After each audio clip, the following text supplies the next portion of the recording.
Vamos a poner a grabar la clase para poder dejarla después a disposición. Estamos viendo cuál es el método más adecuado para poder dejarlo, si en un Drive, si en un canal de YouTube. Estamos viendo ahí de qué manera es lo más fácil para el acceso. Lo más probable es que lo dejemos en el canal de YouTube del grupo, pero bueno, ya les avisaremos por el aula virtual o por correo electrónico.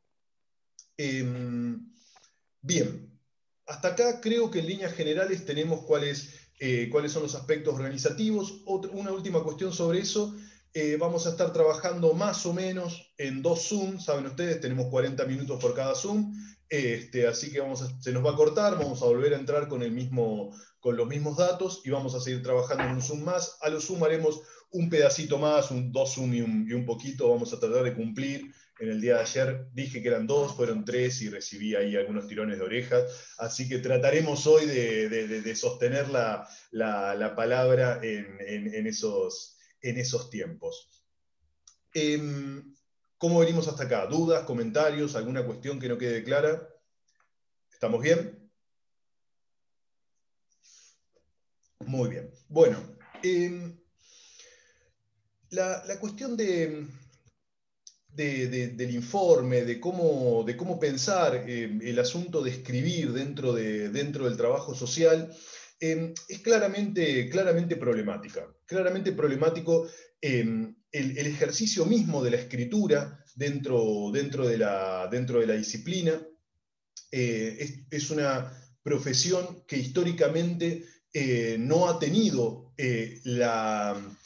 como perspectiva central la cuestión de la escritura en términos de la academia o en términos de generar informes que puedan ser solventes en términos teóricos, en términos de sus posiciones y sus argumentaciones de tipo epistemológicas. Y ahí me parece que quiero hacer la primera puntuación que es relevante, que es un regreso al debate acerca de la epistemología en las ciencias sociales y acerca específicamente de la epistemología en el trabajo social y de qué manera esto se plasma, podemos decir, o se sustancia específicamente en esta acción de informar, en este proceso de generación de informes.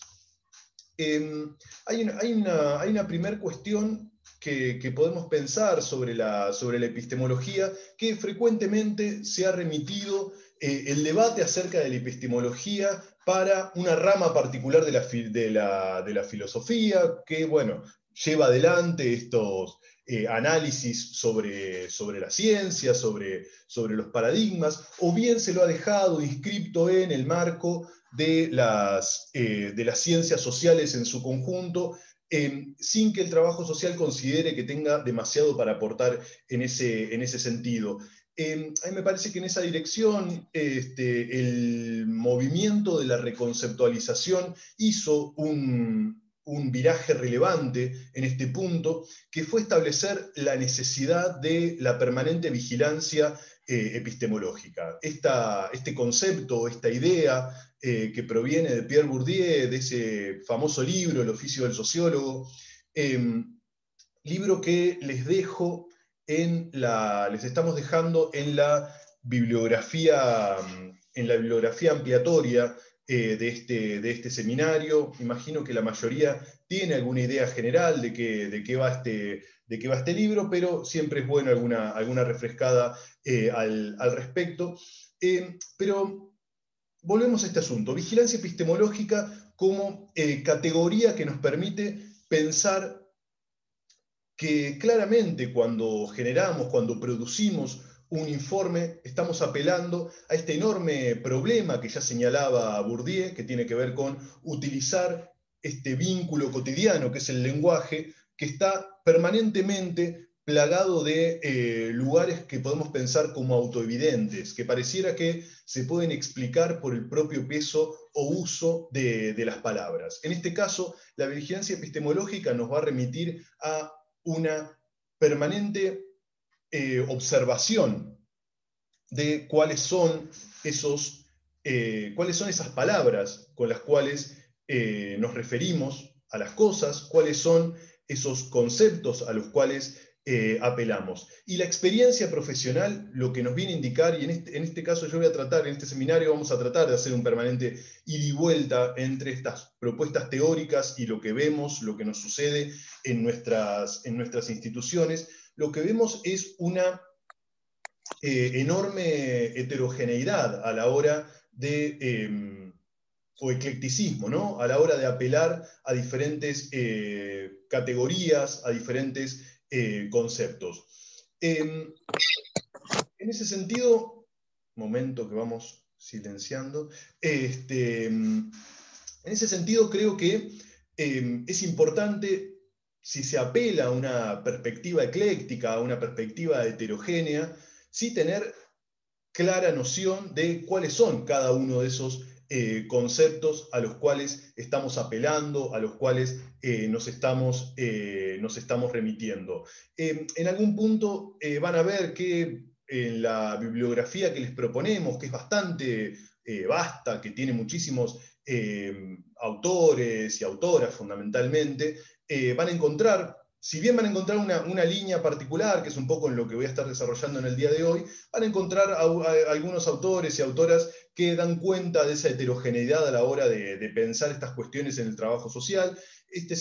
Esto tiene como perspectiva central que ustedes puedan tomar aquellas cosas que les parezcan adecuadas. Pero la apelación a la epistemología básicamente va a estar refiriéndose a que ustedes puedan considerar adecuadamente desde qué paradigma teórico se sustentan estos aspectos que se están tomando para construir un informe, para construir la eventual visibilización de determinada situación. Entonces, en primer lugar, el informe va a tener que ser permanentemente tamizado, adecuado a cómo estamos pensando este aspecto de carácter epistemológico. Esto nos remite a un problema que todavía no hemos señalado adecuadamente, que es qué formación teórico-metodológica estamos recibiendo los trabajadores sociales para poder justamente apelar a categorías que representen los aspectos complejos de la realidad sobre la cual estamos interviniendo. En este caso, Claudia Danani lo que va a plantear justamente es que al ser el trabajo social una profesión tendencialmente orientada hacia la práctica desde sus orígenes, va a haber un pragmatismo central o reinante dentro de la formación y dentro de la perspectiva que la formación se plantea. Entonces, esto de estar considerando la práctica, les pido perdón por las pausas, pero voy admitiendo compañeros que se van sumando y que veo ahí en la sala de espera. Les decía, esta perspectiva de la práctica nos ha llevado a un intento de pragmatismo permanente. ¿A qué me refiero con el pragmatismo? Me refiero a que creo que la mayoría de quienes estamos en este foro hemos escuchado eso de, bueno, pero todo bien con la teoría, pero en realidad yo lo que necesito es algo para intervenir, algo para mañana, cuando mañana llegue a la institución y mañana me encuentre con ese problema concreto o con esa demanda concreta de la institución, y en ese momento no me va a importar tanto de qué manera abrevó Marx en Feuerbach, sino que me va a importar qué programa tengo a disposición o qué recurso puedo conseguir, etcétera, etcétera. Bueno, esto que estoy señalando, que me imagino que a la mayoría de ustedes no les resulta desconocido como lenguaje que circula dentro de los pasillos de las instituciones, podemos decir, dentro de las distintas instancias de los programas, es algo que claramente es lesivo del accionar profesional, porque nos encuentra con una enorme distancia entre esto que podemos llamar la teoría o el academicismo o los espacios en donde se piensa la teoría, se construye la teoría, y pareciera que hay otros lugares donde esa teoría más o menos se aplica, pero como se puede, ¿no? Y en general, en eso que digo de que la teoría más o menos se aplique como se puede, lo que encontramos en realidad es o son prácticas que tienden hacia la rutina y la burocratización. Y esto claramente es un problema de profesiones que intentan ocupar, esto al menos es una posición personal, intentan ocupar un espacio dentro de el concierto de las ciencias sociales, e intentan portar también herramientas de transformación social. Claramente con rutina y burocratización no vamos a encontrar elementos para la transformación social. Entonces, acá encontramos en primer lugar algunos de los fundamentos que tienen que ver con por qué esta opción por el pragmatismo, que de algún modo es entendible, es importante pensar por qué tantos y tantas colegas están considerando la práctica como el momento central en donde se lleva adelante el trabajo social, y en donde lo que hacen falta son herramientas para poder intervenir. Lo que sobre ese asunto nos va a decir Saúl Cars en esto de pensar el debate epistemológico es que las teorías permanentemente van a estar obrando en la práctica, y que las prácticas, o mejor dicho, hay prácticas que no son posibles si no pensamos en esa teoría que en definitiva nos está iluminando algunos sectores de la realidad. Y en esto es importante la cuestión de cómo operan los paradigmas. En general, la perspectiva misma de pensar en términos paradigmáticos implica que no siempre hay una conciencia cabal de cuál o a qué elemento teórico estamos aludiendo para considerar ese aspecto de la realidad. Les voy a dar un ejemplo que me parece que es bastante sencillo para ilustrar esto que estoy planteando. Yo creo que la mayoría acá habrá escuchado en algún momento la noción de familia disfuncional. Me imagino que o por medio de comunicación o incluso por algún aspecto o área de la intervención o lo que sea, habrá escuchado esa perspectiva. Sería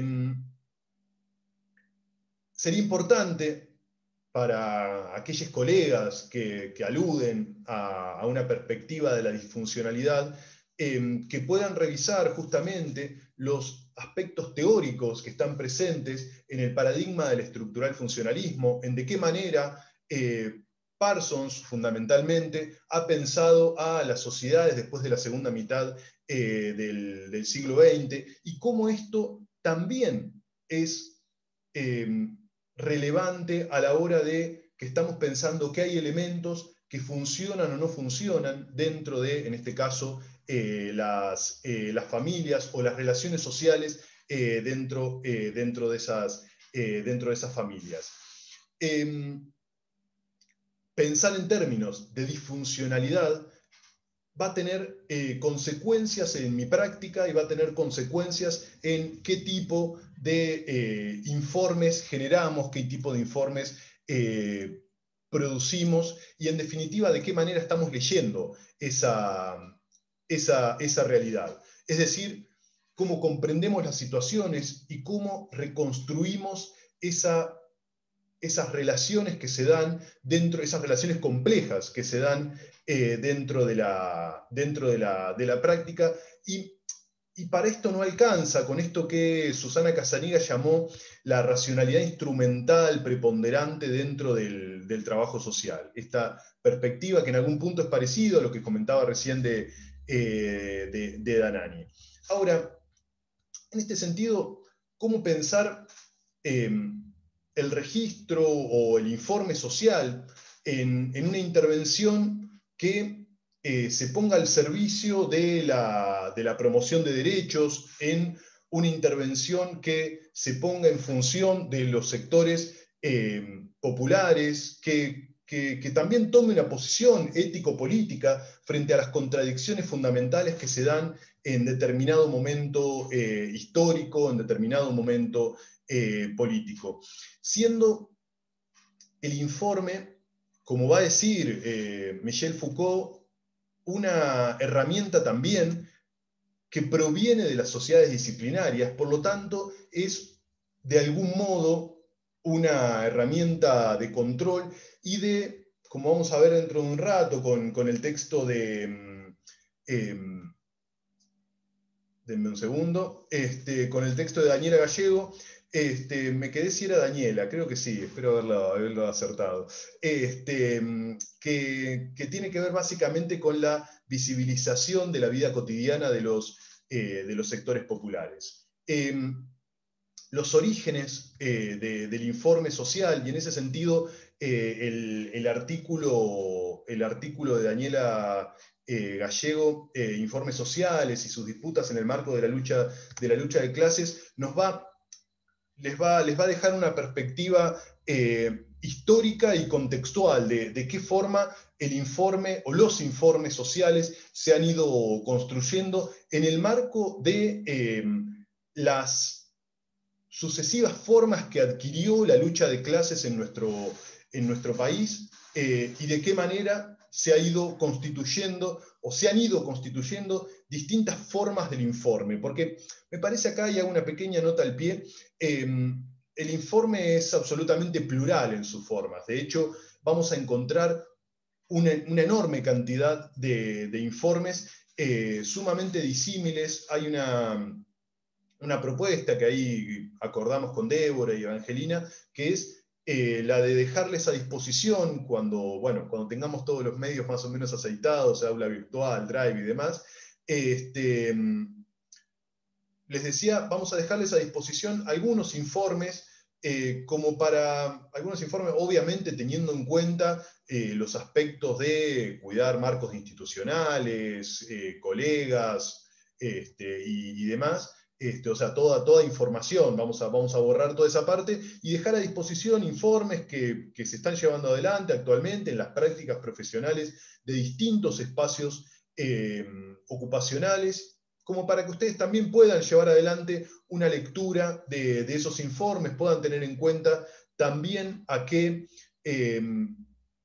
elementos apela cada uno de esos informes. Un poco la actividad que yo tenía pensado para proponerles hoy en el aula virtual, si la teníamos, era que puedan tomar algunos de los informes que les vamos a dejar a disposición y puedan hacer un análisis de tipo epistemológico de cada uno de ellos, cosa que les invito a hacer, al menos por motus propio, con los informes que les vamos a dejar, que es esto de poder leer los informes a la luz de pensar a qué elementos teóricos está apelando cada informe. Es decir, desde qué perspectivas o en qué perspectivas está abrevando cada colega para dar cuenta de esta acción que podemos pensar como la acción de informar.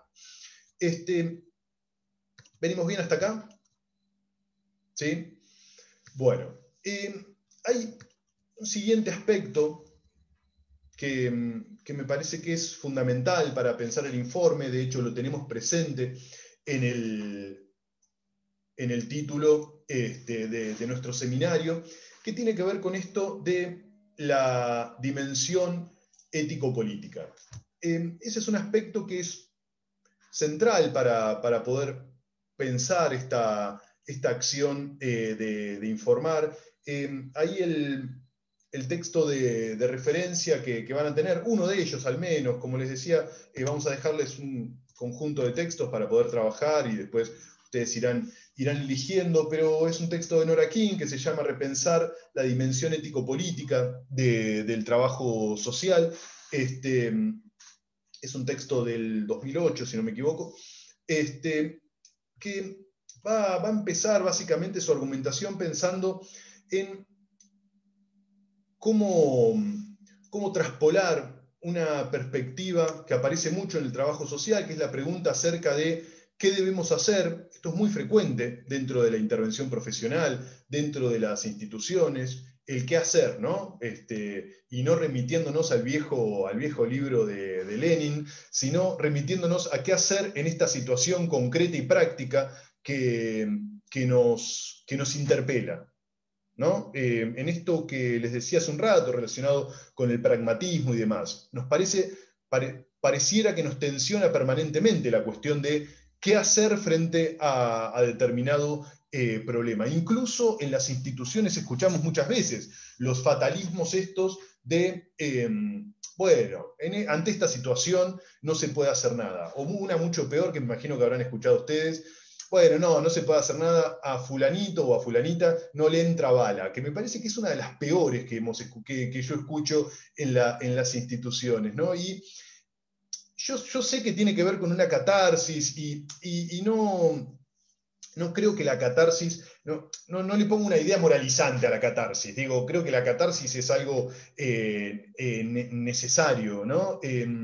A mí lo que me preocupa es cuando se llevan este tipo de cosas a reuniones de trabajo, cuando se está planificando una intervención y se dice, no, con fulanito no, porque ese no se puede, y ahí viene de nuevo el no le entra bala, ¿no? Digo, me parece que en ese punto el problema central ahí, y perdón si volví al tema anterior, pero ahora continuamos con la cuestión de lo ético político, el problema ahí es que la densidad que tienen los problemas sociales, justamente ayer estábamos hablando de eso, con los que nos enfrentamos cotidianamente, la pluralidad de expresiones que tienen estos problemas sociales con los que trabajamos, claramente nos plantean que hay muchísimas situaciones con visos de fatalidad, con visos de, bueno, sobre esto, ¿qué cosa se podría hacer? ¿Qué más que algunos paliativos? Bueno, el problema ahí, el problema central que yo veo en ese punto, tiene que ver con que hay una excesiva visión de esta dimensión técnico-instrumental, qué hacer en determinada situación, y no tanto de, bueno, cuáles son los problemas de orden social, político, cultural, económico que se atraviesa para que se generen esas, diría Marx, esas múltiples determinaciones que llevan a que determinada situación se nos plantee en esa singularidad. Ahora esto lo vamos a ver un poquito mejor cuando veamos la cuestión de las mediaciones. Y en este punto, la cuestión de lo ético-político es indispensable que lo pensemos, y Nora King ahí nos da una pauta que me parece que es interesante, que es un desplazamiento, un deslizamiento del qué debemos hacer, como decíamos recién, por una pregunta que apela a una ética argumentativa, va a decir Nora King, que se refiere a por qué debemos hacer, por qué tenemos que hacer determinada cuestión. Y el por qué lo debemos hacer nos invita a construir argumentos al respecto, nos invita a ir a lo que la autora llama el reino de las argumentaciones, el reino donde lo que tenemos que llevar adelante es una fundamentación sólida acerca de por qué estamos haciendo lo que estamos haciendo, y también la pregunta acerca de si tenemos que hacer, en este caso, una intervención. Ahí la idea de lo iatrogénico en la intervención me parece que es una cuestión importante también a tener en cuenta. Vamos a decirlo así, no en todas las situaciones en las cuales hay una demanda institucional para intervenir, debemos intervenir. La cosa aquí es pensar justamente esto que planteamos en torno a lo argumentativo de por qué debemos intervenir, ¿no? Muchas veces nos pasa, sobre todo quienes estamos en el área del Poder Judicial, que aparece la cuestión de tal juzgado me dio intervención o le dio intervención, ¿no? Y ahí nuevamente apelamos a esta categoría que es la de la de la autonomía relativa, ¿no? Digo, me parece que es importante siempre subrayar esto de lo relativo de esa autonomía, o sea, esa autonomía profesional nunca es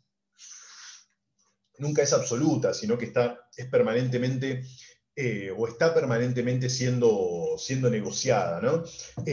O siendo concertada en función de los espacios profesionales en los cuales nos encontramos. Esto de lo ético-político, Nora King lo va a estar pensando, sobre todo en función a lo que ella identifica como tres grandes perspectivas dentro de las concepciones y los intereses. Me parece interesante que la autora hable de que los intereses también juegan un papel importante dentro de la intervención del trabajo social, porque los intereses nos llevan también al debate político, y el debate político es un debate sobre el poder, un debate sobre en torno a qué alianzas sociales se va a poder tejer un proyecto que eventualmente pueda ser transformador de las relaciones que producen las situaciones que se nos aparecen, ¿no? Que fenoménicamente se nos aparecen aparentemente despojadas de la historia. Quiero decir, este es un tema importante para el trabajo social. Si vemos las demandas o las problemáticas una por una, vamos a decirlo de una manera salvaje, estamos a riesgo de inventar la rueda en cada intervención, ¿no? Estamos a riesgo de despojar esa problemática de contexto, de historia, de política, de conflicto, ¿no? Nora King, les decía, nos va a determinar o nos va a construir tres elementos para pensar estas concepciones e intereses en el campo del trabajo social. El primero de ellos lo va a identificar sobre todo en los albores de la década de los 90, post-consenso de Washington, y lo va a llamar como la reconceptualización conservadora, le va a decir. Básicamente va a estar planteando la cuestión de un regreso hacia las concepciones tecnocráticas del trabajo social. Esto básicamente viene de la mano de los procesos de mercantilización de las sociedades modernas, en donde la condición que podemos pensar como de ciudadanía se desplaza hacia la condición de consumidores. Eso es un primer problema con el cual nos enfrentamos en la actualidad, podemos decir, dentro del trabajo social. Porque esto que podemos pensar como el proceso de neoliberalización de la sociedad, muchas veces se piensa en clave de determinada etapa de la historia, como si tal etapa estuviera concluida. A mí me parece mucho más interesante y conceptualmente robusto pensar en que pensar el neoliberalismo como proceso, ¿no? Pensar entonces los procesos, voy a decir de nuevo, de neoliberalización. Acá Jazmín nos dice que se le corta un poco, el resto está viendo bien, cuéntenme cómo va eso. ¿Sí? Jazmín, no sabría cómo ayudarte, quizás si podés reiniciar la conexión, ahora se está por cortar el Zoom, así que ahí tenés un cachitín. Porque el resto dice que se va escuchando bien. Qué pena. Sí, bueno, esto pasa. Ahí capaz de aprovechar el intervalo para reiniciar.